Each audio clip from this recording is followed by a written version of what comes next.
ಇದೆಲ್ಲವೂ ಕೂಡ ಶುರುವಾಗಿದ್ದು BR ಪಾಟೀಲ್ ಅವರು ನೇರವಾಗಿ ಆರೋಪ ಮಾಡಿದ್ರಲ್ಲ, ಅದರಲ್ಲೂ ಕೂಡ ಈ ಆಡಿಯೋ ವೈರಲ್ ಆಯ್ತಲ್ಲ ಅಲ್ಲಿಂದ. ಈ ವಸತಿ ಯೋಜನೆಯ ಬಗ್ಗೆ BR ಪಾಟೀಲ್ರು ಆರೋಪ ಮಾಡಿದ ವಿಚಾರಕ್ಕೆ ಸಂಬಂಧಪಟ್ಟಂತೆ ಸಚಿವ ಜಮೀರ್ ಅಹಮದ್ ಖಾನ್ ಸಿಎಂ ಸಿದ್ದರಾಮಯ್ಯನವರ ಕಿವಿ ಓದಿದ್ದಾರೆ. ಸಿಎಂ ಸಾಹೇಬ್ರು ಜಮೀರ್ ಅಹಮದ್ ಖಾನ್ ಅವರ ಮಾತನ್ನು ಮಾತ್ರ ಕೇಳ್ತಾರೆ. ಹೀಗಂತ ಹೇಳಿದವರು ಯಾರು? ವಿಜಯಪುರದಲ್ಲಿ ಉಚ್ಚಾಟಿತ ಶಾಸಕರಾದಂತಹ ಬಸನಗೌಡ ಪಾಟೀಲ್ ಯತ್ನಾಳ್ ಅವರು.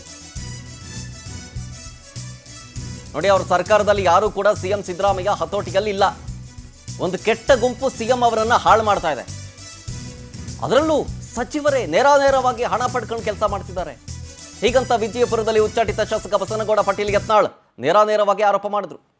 BR ಪಾಟೀಲ್ ಆಳಂದವ್ರಂತರೂ ಅವ್ರಿಗೆ ಗೊತ್ತಿಲ್ಲಾರ್ದೆ 17 ಕೋಟಿ ರೂಪಾಯಿ ಅಲ್ಲಿ ತಂದಾರ ಅಂದ್ರೆ ಈ MLA ಪರಿಸ್ಥಿತಿ ರೀತಿ ಎಷ್ಟು ಚಿಂತಾಜನಕ ಐತಿ. ಇನ್ನು ವಿರೋಧ ಪಕ್ಷದವ್ರದ್ದು ಗತಿ ಏನು? ಆಡಳಿತ ಪಕ್ಷದವ್ರದ್ದೇ ಈ ಸ್ಥಿತಿ ಬಂದೈತಂದ್ರೆ ಸಿದ್ದರಾಮಯ್ಯನವ್ರ ಕಿವಿ ಊದವ್ರು ಜಮೀರ್ ಅಹಮದ್ ಖಾನ್ ಮಾತು ಅಟ್ಟೆ ಕೇಳಕತ್ತಾರೆ. ಸಾಬ್ರದ ಅಟ್ಟೆ ಕೇಳ್ತಾರೆ ಸಿದ್ದರಾಮಯ್ಯ.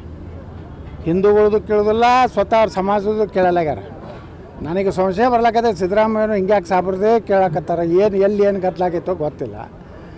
ನಾನು ಹೇಳೋದು ಸಿದ್ದರಾಮಯ್ಯನವ್ರಿಗೆ, ನಾ ಹೇಳಿನ ಮನೆ ವಿಧಾನಸಭಾದಾಗ ಹೇಳಿದೆ, ನೀವು ಮೊದಲಿನ ಸಿದ್ದರಾಮಯ್ಯ ಇಲ್ಲ, ಹಿಂದಿನ ಟರ್ಮ್ದಾಗಿ ಮುಖ್ಯಮಂತ್ರಿ ಇದ್ದಾಗಿನ ಸಿದ್ದರಾಮಯ್ಯ ನೀವು ಇಲ್ಲ.